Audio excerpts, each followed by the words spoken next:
आज है 19 अगस्त। To the point the Hindu analysis में आपका स्वागत है।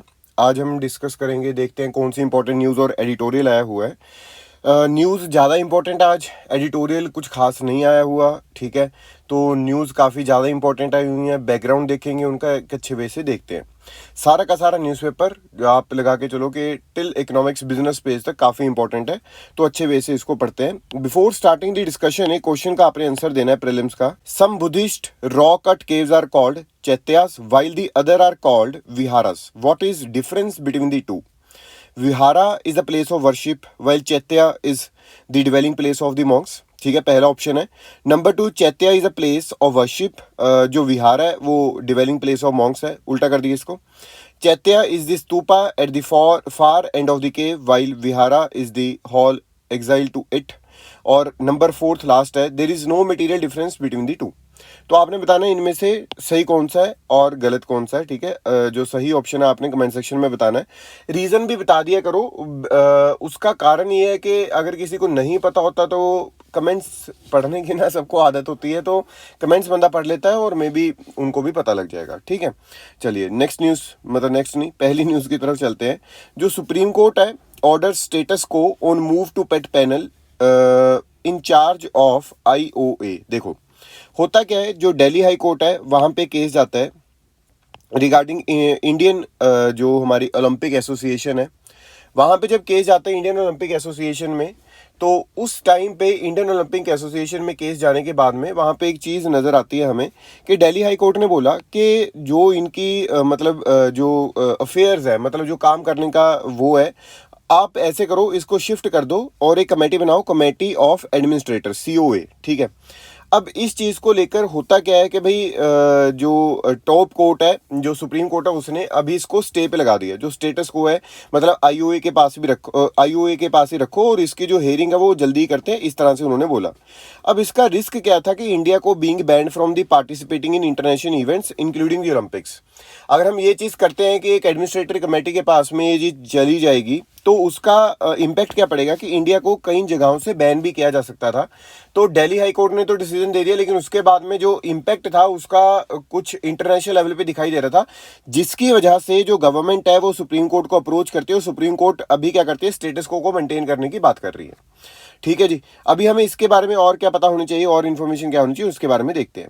सबसे पहली चीज़, इंडियन ओलंपिक एसोसिएशन है जो, वो एक गवर्निंग बॉडी है। ठीक है, याद रखना है, for the Olympic movement and Commonwealth जो गेम्स है इंडिया में, ये एक it is an affiliated member of the Indian Olympic committee. ठीक है, कॉमनवेल्थ, ये कॉमनवेल्थ गेम्स फेडरेशन हो गया, ओलंपिक काउंसिल ऑफ एशिया हो गया, association of national Olympic committee हो गया। ये रिकग्नाइज किसने की हुई है, बाय द रिकग्नाइज की हुई है मिनिस्ट्री ऑफ जो यूथ अफेयर्स और सपोर्ट्स है, उसने रिकग्नाइज कर रखी है। अब इसके फंक्शंस के बारे में भी हमें एक कंप्लीट इन्फॉर्मेशन पता होनी चाहिए, तो फंक्शंस क्या क्या है उसके बारे में देखते हैं। फंक्शन में अगर हम देखें, ये एडमिनिस्टर करती है various aspects of sports governance को and athlete welfare in the country. ठीक है, और ये ओवरसी करती है रिप्रेजेंटेशन ऑफ एथलीट्स और teams participating in the Olympic games. याद रखना ना जी, छोटे छोटे पॉइंट्स है, एक पॉइंट वो मिस कर देगा तो वो ऑप्शन गलत हो जाएगा। कॉमनवेल्थ गेम्स, एशियन गेम्स और other international multi sport competitions. ठीक है, तो ये चीज़ आप याद रखोगे यहाँ पे। और जो चीज़ है वो हमें क्या यहाँ पे देखने को मिलती है, जो इंडियन ओलंपिक एसोसिएशन है वो करंटली गवर्नड है बाय 32 मेंबर एग्जीक्यूटिव काउंसिल। ठीक है, और जो इलेक्शन है for the executive council is held once in every 4 years। तो जो इंडियन ओलंपिक एसोसिएशन है वो करंटली गवर्नड है बाय 32 मेंबर एग्जीक्यूटिव काउंसिल, और ये जो इलेक्शन एग्जीक्यूटिव काउंसिल की वो एक बार होती है, once in the every 4 years। ठीक है, तो अभी ये जो न्यूज़ थी इंपॉर्टेंट थी और IOA के बारे में हमें पता होना चाहिए था, तो हमने पढ़ा है। नेक्स्ट न्यूज़ के बारे में बात करते हैं, पहले इसके बारे में बात करते हैं। Abundant boat with weapon triggers square. अब होता क्या है कि महाराष्ट्र के नज़दीक एक अबंडेंट बोट नज़र आती है जिसमें असोल्ट राइफल्स थी AK-47 और काफ़ी ज़्यादा जो राउंड्स हैं, 10 बॉक्सेस ऑफ लाइव राउंड्स उसमें पड़े थे। अब इसमें जो टेरर का जो मतलब एक खौफ है वो है ना, कि टेररिज्म का या फिर टेरर एंगल था उसमें या नहीं था, उसके बारे में पता किया जा रहा था। तो होम मिनिस्टर ने वहाँ पे ये बोला कि ये जो बोट है किसी ऑस्ट्रेलियन की थी, वो नेवी में थे, पता नहीं ऐसा कुछ करके उन्होंने बताया, और उन्होंने बोला कि वो मस्केट टू यूरोप जा रही थी, जिसमें इंजन माल फंक्शन की वजह से वो वहीं पे रह गई और वो पहुंच नहीं सकी, जिसकी वजह से ये जो प्रॉब्लम है वो वहाँ पे देखने को मिली और वो इधर शोर्स पे हमारी वाली साइड पे आ जाती है। ठीक है। तो टेरर का अभी तक तो वो कहते हैं कि कोई एंगल यहाँ पे कोई भी एजेंसी नहीं, कोई भी निकल के नहीं आया। अगर हम नेक्स्ट न्यूज़ की बात करें, ये न्यूज़ आपकी GS3 से रिलेटेड है और ये साइंस एंड इंटरनल सिक्योरिटी का पार्ट बन जाती है, इंटरनल सिक्योरिटी का। अभी जो सेंटर है उसने क्या किया है, जो 8 यूट्यूब न्यूज़ चैनल्स है उसको ब्लॉक कर दिया। और ये जो 8 यूट्यूब न्यूज़ चैनल से देवर बिलोंग्ड, और जिसका बैग कहाँ से थी, पाकिस्तान के साथ में उसकी बैग थी। और जो इंडियन गवर्नमेंट है उसने इसको ब्लॉक किया है, ठीक है, अंडर सेक्शन 69। अंडर सेक्शन 69 के अंडर ये ब्लॉक कर सकते हैं। और उन्होंने बोला कि ये फेक न्यूज़ को ब्रॉडकास्ट कर रहे थे, जैसे कि वो बोल रहे थे कि यूनियन गवर्नमेंट ने ऑर्डर दिया है, डिमोलिश कर दो रिलीजियस स्ट्रक्चर को, बैन कर दो सेलिब्रेशन ऑफ रिलीजियस फेस्टिवल। तो इस तरह की जो अगर न्यूज़ फैलाई जाएंगी, फेक न्यूज़ फैलाई जाएंगी जिसका कोई मतलब नहीं बनता, तो उससे एक ही इम्पैक्ट पड़ता है, उससे मेजर इम्पैक्ट ये पड़ता है कि जो सारी चीज़ें वो खराब हो जाती हैं, है ना। तो इसी वजह से उन्होंने क्या किया कि ये ठीक समझा कि इसको ब्लॉक कर देते हैं और इसको बंद कर देते हैं, इन चैनल्स को। नेक्स्ट न्यूज़ की तरफ चलते हैं। जो नेक्स्ट न्यूज़ है वो है EC move to allow outsiders to cast vote in Jammu and Kashmir opposed. तो जो इलेक्शन कमीशन है उन्होंने क्या बोला कि जो आउटसाइडर्स वहाँ पे रह रहे हैं वो भी जो वोट अपनी कास्ट कर सकेंगे, जो कि जम्मू एंड कश्मीर में, और इस चीज़ को अपोज किया जा रहा है, ठीक है। वो किस चीज़ के अंडर है या फिर क्या है वो अभी नहीं बताया गया। तो अभी जब दोबारा से न्यूज़ ये डेफिनेटली आएगी तो उस टाइम पे हम डिस्कस करेंगे। अगली न्यूज़ की तरफ चलते हैं जो कि बहुत इंपॉर्टेंट है, which is related to floods. यहाँ पे देखिएगा, इसको मैंने एक पूरा मेंस टाइप का क्वेश्चन बनाया है, which will be helpful for you for the GS3 purpose, it will be very helpful, और for the GS1 purpose for the geography also. Geography और इन्वायरमेंट के लिए ये बड़ा इंपॉर्टेंट रहेगा। अब इसमें पहली चीज़ हम देखते हैं कि फ्लड होता क्या है। ये वैसे मैं आपको बता दूं, ये जो एरियल व्यू है ये उड़ीसा का है, जहाँ पे बहुत ज़्यादा जो फ्लड है आप देख सकते हो कि जो over the 5 lakh people in 12 districts have been hit by the deluge, ठीक है। तो ये लो प्रेशर एरिया, जो लो प्रेशर सिस्टम है जो कि बहुत ज़्यादा जनरेट हो, जिसकी वजह से जो रेनफॉल है वो बहुत ज़्यादा आ रही है और फ्लड की जो कंडीशन है वो बनती हुई नजर आई। पहली चीज़, अब यहाँ पे हमें ये पता होना चाहिए कि फ्लड होता क्या है। अब पहली चीज़ क्या है कि फ्लड एक ओवरफ्लो ऑफ वाटर है जो कि सबमर्ज कर देता है लैंड को, जो कि यूजली ड्राई रहती है, ठीक है। अब इन द सेंस के फ्लोइंग वाटर अगर हम बोले तो वो क्या हो जाएगा, द वर्ड में ऑल्सो भी apply to the inflow of the tide, ठीक है। तो वो क्या हो जाएगा, फ्लड हो जाएगा। लेकिन ये 2-3 तरह का होता है जो कि हमें पता होना चाहिए, जो कि प्रीलिम्स के लिए बहुत इंपॉर्टेंट है। पहली चीज, फ्लैश फ्लड्स होते हैं caused by the rapid and extensive rainfalls. Number 2 होते हैं river floods caused when consistent rain और snow melt force a river to exceed capacity. मतलब फ्लैश फ्लड्स तो वो हो गए कि भाई जो रेनफॉल है बहुत ही ज्यादा एक्सटेंसिव वे में आ गई या रैपिड आ गई, तो फ्लैश फ्लड्स आ जाते हैं। नंबर 2 रिवर फ्लड्स आते हैं रेन और स्नो की मेल्टिंग की वजह से। नंबर 3 कोस्टल फ्लड्स जो आते हैं वो आते हैं caused by storm surges associated with tropical cyclones and tsunami, ठीक है। तो ये स्टॉर्म सर्जिस जो कि एसोसिएटेड विद रहते हैं ट्रॉपिकल साइक्लोन्स और सुनामी के साथ में, इसकी वजह से आते हैं। अगर हम नेक्स्ट चीज के बारे में बात करें तो यहाँ पे हमें पता होना चाहिए कि असम में हम हर एक बार देखते हैं कि जो फ्लड है वो हर एक बार आते ही आते हैं, और एक क्वेश्चन भी बन सकता है। तो इसमें हमें पहला फैक्टर क्या नजर आता है, ब्रह्मपुत्र फैक्टर। जो ब्रह्मपुत्र है वो आपको पता है कि बहुत ज्यादा ऊपर से फ्लो करती हुई आती है, और ऊपर से फ्लो करती हुई हिल्स से आ रही है, और हिल्स से फ्लो करने के बाद में हमें क्या पता चलता है कि जो ब्रह्मपुत्र है अरुणाचल में जो पहाड़ है उनको काटती हुई आती है, और काटते हुए अपने साथ में बहुत ज्यादा सेडिमेंट्स कैरी करती है। लेकिन असम में जब वो आती है तो वो सारे के सारे सेडिमेंट्स को डिपॉजिट करना स्टार्ट करती है, जिसकी वजह से अगर सेडिमेंट डिपॉजिट करेगी तो ऑब्वियसली जो पानी का लेवल है वो अपने आप बढ़ना स्टार्ट हो जाता है ना, क्योंकि उसकी रेंज बढ़ गई, जो सेडिमेंट्स है वो बढ़ गए, और वो साइड पे कटिंग करना उसको स्टार्ट करती है। और यहाँ पे एक तो ये चीज होगी। अब सेडिमेंटेशन तो इंक्रीज हो गया। अब सेडिमेंटेशन के इंक्रीज होने के बाद में होता क्या है, जो मानसून फैक्टर है वो आता है। अब बारिश बहुत ज्यादा होती है उस टाइम पीरियड में, तो उस टाइम पीरियड में बारिश होने के बाद में होता क्या है कि सेडिमेंट्स बढ़ चुके हैं, तो उसका कोर्स है जो वो भी चेंज हो जाएगा, क्योंकि सेडिमेंट्स इंक्रीज हो गए हैं। तो बारिश की वजह से वो क्या करती है, अब फ्लड लेकर आएगी, और इस वजह से हर एक बार वहां पे क्या होता है, फ्लड्स की जो कंडीशन है वो बन जाती है। फिर एक चीज आती है रिवर बैंक इरोजन। जो सेडिमेंटेड रिवर है, जैसे मैंने आपको बोला कि जो उसका कोर्स है, जो जहां पे वो मूव कर रही थी वो चेंज कर देती है। तो इसका मतलब क्या है कि वो क्या करेगी, अब यहाँ पे ये जो सेडिमेंटेड रिवर है वो चेंज कर लेती है और रिवर बैंक को इरोड करती है, और इरोजन की वजह से वहां पे जो चीजें हैं वो प्रॉब्लम में आती हैं, soil erodes and river expand, है ना। तो जिसकी वजह से वहां पे फ्लड्स हमें जनरली देखने को मिलते हैं। और क्या पॉइंट हो सकते हैं कि जो वहां पे ये जो चीज है वो आती है पॉपुलेशन बूम।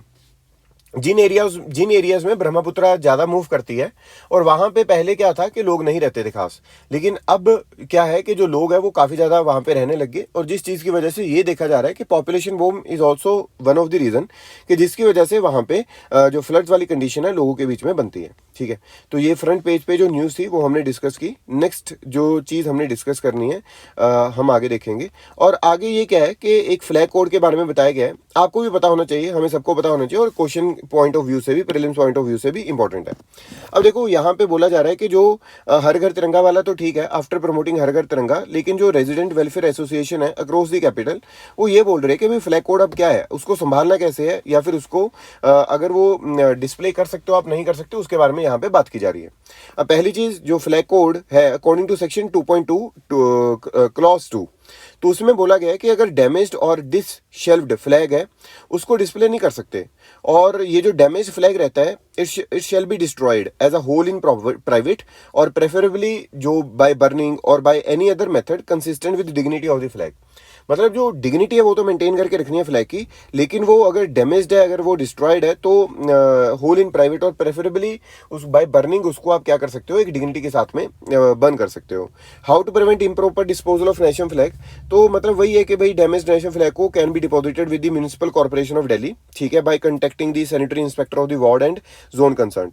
तो अपने आप से ऐसा नहीं है कि भाई हम ऐसे करते कि चलो एमसी वाले आएंगे तो वो ले जाएंगे बाहर रख देते हैं, ऐसा नहीं करना, वो उसका एक अपमान है, बेअदबी भी है। ठीक है, पॉइंट ऑफ कांटेक्ट क्या है यहाँ पे, people can contact the helpline number और जोनल ऑफिसेज, कि भाई हमारे यहाँ पे इस तरह से हमने हर घर तिरंगा वाला जो प्रोग्राम है उसमें पार्टिसिपेट किया था, हमने भी फ्लैग लगाया था भाई, तो अभी इसको क्या है कि भाई हवा हुआ चली तो उसमें थोड़ा सा खराब हो गया तो आप ले जाओ। ठीक है, तो ये चीजें हो सकती हैं, अदरवाइज तो जो चीज मैंने आपको पहले बताई है 2.2 में लिखी हुई है वो भी आप कर सकते हो। ठीक है, तो ये चीज होगी, ये प्रीलिम्स के लिए काफी इंपॉर्टेंट है। अब मेंस के लिए एक बहुत चीज जो इंपॉर्टेंट है कि भाई ये जो चाइनीज जो डोर है ना, मांझा है, तो उसकी वजह से काफी लोगों की डेथ हो रही है, क्योंकि वो लटकती रहती है सड़कों पे, और आपको भी कहीं पे भी नजर आए कि चाइनीज जो डोर है वो लटक रही है, या फिर मांझा जिसको बोलते हैं, ये वाली चीज, ठीक है, जो पतंग उड़ाने के लिए काम आती है। अब बीच में से चढ़ाने वाली बात है, तो जो उड़ाने के लिए काम आते हैं, तो चाइनीज जो मांझा है उसको भाई आप जहां पे आपको दिखता है उसको उतार दो, क्योंकि 2-3 इंसिडेंट्स तो लुधियाना में या फिर दिल्ली में नजर आए कि लोग जा रहे हैं अपनी बाइक पे, और जो वो मांझा है उस वो गर्दन पे अटक गया और गर्दन कट गई, और उसके बाद में ऑब्वियसली डेथ हो जाती है चीज़ों, है ना। तो ये चीज़ें बड़ी वो है, तो वो ये बोला जा रहा है कि जो लोकल जो है ये डोर है या मांझा है, तो उसको प्रमोट करना चाहिए, जो कि थ्रेड की बनी हुई है, ठीक है, और वो काफ़ी अच्छी है, ऐसा नहीं कि उसकी क्वालिटी अच्छी नहीं है। तो ये प्लास्टिक टाइप ऑफ किसी कंटेंट की बनी रहती है जो चाइनीज वाली है। तो यहाँ पे ये चीज़ है एक, मतलब किलर ऑन दी लूज है ना, ये वाली चीज़ देखो ना, अगस्त 14, 11, 7, 27, ये जो सारी चीज़ें हैं। अब section 1 the accused are booked under section 180 of the 88 of the IPC क्या कहती है, punishment up to 6 months in jail and fine up to 1000। Section 5 environment वाला भी जो पनिशमेंट है वो मिलेगी। तो ये जो डेडली स्ट्रिंग्स हैं, ये death of the 4 person of the past 25 days in the capital, ये तो सिर्फ कैपिटल की बात है भाई, आप और जगहों की भी बात करो। ठीक है जी, चलो आगे देखते हैं। आगे अगर हम यहाँ पे बात करते हैं, तो आगे हमारा कंसर्न है जो पढ़ने वाला, वो एक चीज़ यहाँ पे जो बड़ी ठीक ठाक सी है, एडिटोरियल आया हुआ है, वो लेबर रिफॉर्म्स को लेकर है। अब यहाँ पे इन्होंने hard truth about India labour reforms तो बताया, लेकिन उसमें बहुत ज़्यादा कुछ ऐसा डेटा या फिर कुछ कमाल की बात नहीं बताई कि हमें लगे कि यार क्या ही बात कर दी। लेकिन चलो ठीक है कि एक थोड़ा सा पढ़ने के लिए लायक चीज़ है, लेकिन और एडिटोरियल आज तो कुछ खास इंपॉर्टेंट नहीं है। अब इसमें सबसे पहली चीज़ तो उन्होंने बोला कि इंडिया आज़ाद हुआ था 15 अगस्त 1947 को। 75 years ago prime minister Jawaharlal Nehru ने बोला कि भाई unfurl the country's tricolour flag, ठीक है, अनाउंस कर दिया भाई to parliament that India had made a tryst with destiny. तो ये जो चीज़ है कि भाई वहाँ पे उन्होंने बोला था, जो गांधी जी का विजन था कि भाई हर एक, चाहे वो रिच है चाहे वो पुअर है, वो अपना जो हेड है कि वो ऊपर करके ही चले, है ना, डिग्निटी के साथ में रहे। तो द कंट्रीज फॉल्ट लाइन क्या है, अभी 75 ईयर्स हो चुके हैं, अभी तक पॉलिटिकल लिबर्टीज या फ्रीडम्स की अगर हम बात करें, स्पीच की, वो बहुत ज़्यादा कर्ब की जा रही है या फिर बहुत ज़्यादा प्रमोट नहीं की जा रही। तो सोशल इक्वालिटी अमंगेस्ट कास्ट वो भी अभी तक अचीव नहीं की गई। और जो इंडियन बिलियनियर्स का नंबर है वो ठीक है कोविड-19 में बढ़ा, लेकिन कुछ लोग ऐसे हैं जिनको जो जो खाने खाने से भी मोहताज हो गए, मतलब उनको खाना भी एक अच्छे वे से नहीं मिल पा रहा था। ठीक है, बहुत लोगों की जॉब चलेगी, मतलब बहुत लोग मिलीनियर बन गए लेकिन बहुत लोगों की जॉब भी चलेगी। अब यहाँ पे एक चीज और है कि their problem is not just employment, कि अगर कहीं लोगों के पास एम्प्लॉयमेंट है तो उनकी प्रॉब्लम एम्प्लॉयमेंट तो नहीं है, क्योंकि उनके पास काम तो है, लेकिन क्वालिटी एम्प्लॉयमेंट का बहुत बड़ा जो सीन है वो यहाँ पे देखने को मिलता है। तो पुअर एम्प्लॉयमेंट का बहुत बड़ा जो प्रॉब्लम है वो हमें यहाँ पे देखने को मिलती है। और अगर हम यहाँ पे डोमिनेंट थ्योरी की बात करें कि अगर हमने एम्प्लॉयमेंट को बढ़ाना है या फिर जो भी चीज़ करनी है, तो यहाँ पे ये बोला जाता है कि ईज ऑफ डूइंग बिजनेस कर दो, और जो लेबर लॉज है उसको भी फ्लेक्सिबल कर दो, कि अगर आपने इन्वेस्टमेंट को अट्रैक्ट करना है, और अगर इन्वेस्टमेंट आएगी तो ऑब्वियसली वो कहते हैं एम्प्लॉयमेंट बढ़ जाएगी और लेबर जो है वो खुश हो जाएगी। लेकिन जो रिफॉर्म्स है वो करने स्टार्ट किए थे यूपीए गवर्नमेंट ने, लेकिन उन्होंने स्ट्रिक्ट रखी थी चीज़ें काफ़ी ज़्यादा। तो उन्होंने बोला, कॉर्पोरेट्स ने बोला कि यार ऐसे तो कोई नहीं आ पाएगा ज़्यादातर, तो आपको इनको रिलैक्स करना चाहिए। तो रिलैक्स करने के चक्कर में अभी क्या होता है कि 2014 के बाद में उनको रिलैक्स करना हम स्टार्ट करते हैं। अब उसका इम्पैक्ट क्या होता है उसके बारे में बात करेंगे। अब सबसे पहले तो जो सेंट्रल गवर्नमेंट है उसने कोड बना के दे दिया कि भाई हम कोड बना के दे रहे हैं आपको कि कोड को फॉलो करो, बिकॉज जो लेबर है, लेबर रिफॉर्म्स है वो जो लेबर है वो कॉन्करेंट सब्जेक्ट है, मतलब स्टेट भी बना सकती है उस पर रूल और सेंटर भी बना सकती है। लेकिन सेंटर ने उसको कोड बना के दिया था कि आप इसको इंप्लीमेंट करो, स्टेट टू स्टेट इंप्लीमेंट करो। तो पहला जो था वो राजस्थान में हुआ था। ठीक है, तो लेबर लॉज में सब्जेक्टली payment of wages, safety condition, ये सारा कुछ कवर होता है। लेकिन लेबर लॉज के आने के बाद में भी कुछ ज़्यादा इंपैक्ट हमें देखने को नहीं मिला। तो कुछ जगहों पे अगर ओवरऑल हम बात करें तो राजस्थान में तो कोई ज़्यादा लेबर प्रमोट नहीं हुआ कि बहुत ज़्यादा लेबर रिफॉर्म्स यहाँ पे होने के बाद में कि लेबर की जो एम्प्लॉयमेंट है वो बहुत ज़्यादा बढ़ गई। लेकिन ओवरऑल अगर हम यहाँ पे बात करते हैं तो 51% टू 55.3% 2010 11 टू 14 15 के बीच में ये चीज़ हुई थी। लेकिन अभी 17 18 तक अगर हम बात करें 55 से 56.3 हो पाया ओवरऑल। तो ये जो चीज़ है ये दिखाती है कि लेबर रिफॉर्म्स अगर आप फ्लेक्सिबल भी कर रहे हो तो उसमें कोई ज़्यादा इंपैक्ट नहीं है। लेबर को आपको बेनिफिट देना, ना कि कॉर्पोरेट को। अगर लेबरर को बेनिफिट मिलेगा या फिर लेबर को बेनिफिट मिलेगा तो मे बी जो चीज़ें हैं वो इंप्रूव हो सकती हैं। यहाँ पे ये बात बोली जा रही है। तो ये वाली चीज़ बेनिफिटेड वर्कर है ना, वर्कर को बेनिफिट होना चाहिए। तो यहाँ पे ये जो चीज़ है, fundamental reforms are required in the theory of economic growth. ठीक है, more GDP does not automatically produce more income at the bottom. ऐसा नहीं हो सकता कि आपने भाई कॉर्पोरेट्स को बोल दिया, कॉर्पोरेट्स की हेल्प कर दी या फिर कॉर्पोरेट्स को एक अच्छे वे से चीज़ें प्रोवाइड कर दी तो उससे बहुत ज़्यादा हेल्प हो जाएगी और वो चीज़ें इंप्रूव हो जाएंगी। ऐसा नहीं होता। तो जो चीज़ें हैं वो एकदम से नहीं होती, वो धीरे धीरे करने के चलती रहती है आगे। चलिए नेक्स्ट न्यूज़ की तरफ चलते हैं। जो नेक्स्ट न्यूज़ है आज हमने डिस्कस करना है वो है वीएलसी मीडिया प्लेयर को लेकर। आपने भी यूज़ किया होगा वीएलसी मीडिया प्लेयर अपने पीसी में, अपने मोबाइल पे कभी ना कभी, और ये काफ़ी पॉपुलर मीडिया प्लेयर है क्योंकि ये काफ़ी तरह की जो वीडियोज़ है उसको प्ले कर देता था। ठीक है, लेकिन अभी इसको क्या किया जा रहा है कि जो वीडियो लैन क्लाइंट है, मतलब वीएलसी, इसका नाम है वीडियो लैन क्लाइंट, तो इसको बैन कर दिया गया इंडिया में। ठीक है, तो वीएलसी ने तो यही बोला कि मैं जो मेरी वेबसाइट है उसको सिंस फेब बैन कर रखा है। ठीक है, तो पहली चीज़ तो ये है। और ये बैन करता कौन है? मीटी करती है। ठीक है, मीटी, और ये हमें मिनिस्ट्री का पता चल गया, मीटी होगी। ठीक है, इलेक्ट्रॉनिक्स एंड इंफॉर्मेशन टेक्नोलॉजी वाली। और यहाँ पे अगर हम बात करें किसके अंडर करती है, section 69A of IT act है 2000 का, जो कि अलाउ करता है गवर्नमेंट को to direct an intermediary to block और access by the public any information generated.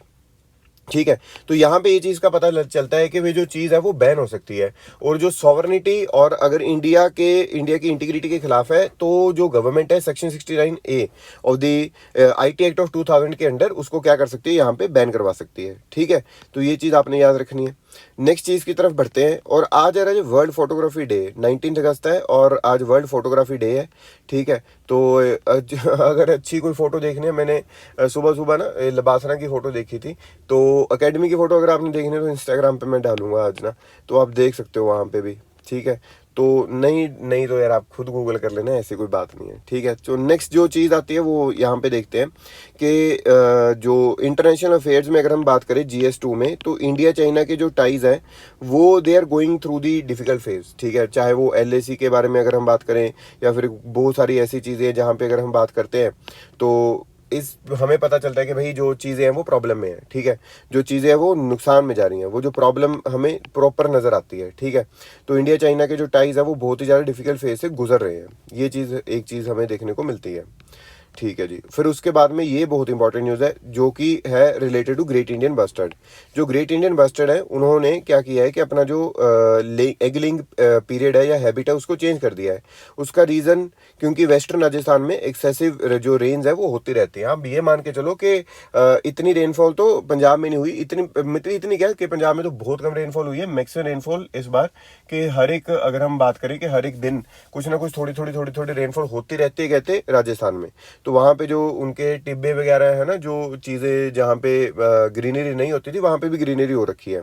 तो साइंटिस्ट ने यही देखा कि जो इंडेंजर्ड बर्ड है, मतलब ये जो क्रिटिकल इंडेंजर्ड बर्ड है ग्रेट इंडियन बस्टर्ड, उसने जो एग लेइंग की जो स्ट्रेटेजी है या फिर जो चीज़ें हैं वो चेंज कर ली हैं। अब हमें ग्रेट इंडियन बस्टर्ड के बारे में पता होना चाहिए। इसका क्वेश्चन पहले भी आ चुका है, यूपीएससी पूछ चुका है, लेकिन बहुत इंपॉर्टेंट टॉपिक है तो इसको पढ़ते हैं। पहली चीज़ तो ये स्टेट बर्ड है राजस्थान का, इसको हम मोस्ट क्रिटिकली इंडेंजर्ड बर्ड बोलते हैं, ठीक है। और ये कंसीडर होता है फ्लैगशिप ग्रासलैंड स्पीशीज में, और क्योंकि ये हेल्थ ऑफ ग्रासलैंड इकोलॉजी को क्या करता है, डिफाइन करता है। लेकिन मैं आपको बता दूं ये ना पानी में रहना पसंद नहीं करता, मतलब जहां पे मॉइस्चर ज्यादा है वहां पे रहना ये पसंद नहीं करता। इसी वजह से उन्होंने बोला ना कि भी उन्होंने अपनी एग लेइंग जो स्ट्रेटेजी है वो चेंज कर दी है। अब इसकी जो पॉपुलेशन है वो राजस्थान, गुजरात और स्मॉल पॉपुलेशन आपको नजर आएगी महाराष्ट्र में, कर्नाटक और आंध्रा में, ठीक है। जो बर्ड है वो अंडर थ्रेट है due to collision of the electrocution with power transmission lines, ठीक है। तो जो इलेक्ट्रोक्यूशन की वजह से जो चीज़ है, मतलब जो वायर्स डाली हुई हैं बहुत बड़े बड़े लेवल की इलेक्ट्रिकल वायर्स, उनमें ये अटक जाता है और ये इसकी जो डेथ है वो हो जाती है। अदरवाइज हंटिंग है जो वो बहुत ज़्यादा है, ठीक है। हैबिटेट लॉस हो गया, ऑल्ट्रेशन हो गया, तो वो सारी चीज़ें इसमें आती है। प्रोटेक्शन स्टेटस की अगर हम यहाँ पर बात करते हैं तो ये क्रिटिकल इंडेंजर्ड है IUCN में, और साइट्स में अपेंडिक्स 1 में आता है, और कन्वेंशन और माइग्रेटरी स्पीशीज में अपेंडिक्स 1 और wild life protection in 1972 schedule 1 में इसको ऐड किया जाता है, ठीक है। तो ये एक चीज़ होगी। नेक्स्ट चीज़ की हम बात करते हैं यहाँ पे, जो चाइना है उसने टेस्ट किया air defence system near the Indian border. तो चाइना है जो वो कभी ताइवान को आंख दिखाता है, कभी ताइवान के साथ पंगे ले रहा है, और कभी इंडिया के साथ पंगे लेता है। तो इसको पता नहीं क्या चाहिए, बहुत ही ज़्यादा इसको ये हो चुका है कि या तो इसको मुझे लगता है कुछ ना कुछ करना पड़ेगा, अदरवाइज ये इसी तरह से लोगों को परेशान करता रहेगा, ठीक है। नेक्स्ट न्यूज़ की बात करते हैं। Elevated inflation needs apt policy reply. देखो जो इन्फ्लेशन है वो तो हमारी कंट्री में बढ़ी रही है, हमें ये तो पता ही है, इंक्रीज हो रही है इन्फ्लेशन, है ना। तो अभी इन्फ्लेशन इंक्रीज हो रही है तो आरबीआई क्या करती है, रेपो रेट को, पॉलिसी रेट को थोड़ा बहुत कम करती रहती है ना। तो इंक्रीज करती रहती है, सॉरी ठीक है, इंक्रीज करती रहती है इन्फ्लेशन को कंट्रोल करने के लिए। लेकिन वो कहते हैं अकेला ये नहीं है, तो आप बार बार बोलते हो कि यार ये तो इम्पोर्टेड इन्फ्लेशन है। इम्पोर्टेड इन्फ्लेशन का मतलब कि बाहर वाली इन्फ्लेशन है ये, क्योंकि because of the export import के रशिया यूक्रेन वॉर के बाद में बंद हो चुके हैं, जिसकी वजह से इन्फ्लेशन होती है हर एक कंट्री में नजर आ रही है। तो वो बोलते हैं कि अगर आपको लगता है इस तरह से तो उस पर भी आपको कोई ना कोई पॉलिसी बनानी चाहिए, ये यहाँ पे लिखा गया है। फिर उसके बाद में प्राइवेटाइजेशन ऑफ बैंक्स हो रहा है, तो वो कहते हैं कि अगर बहुत ज़्यादा आप प्राइवेटाइजेशन करोगे बैंक्स की तो it could be harmful also, ठीक है, it can be harmful also in future. तो जो बैंक्स हैं उनकी बहुत ज़्यादा प्राइवेटाइजेशन नहीं होनी चाहिए, यहाँ पे ये जो चीज़ है वो बोली जा रही है। मे बी अगर कर भी देंगे तो कुछ कर नहीं पाएंगे, है ना।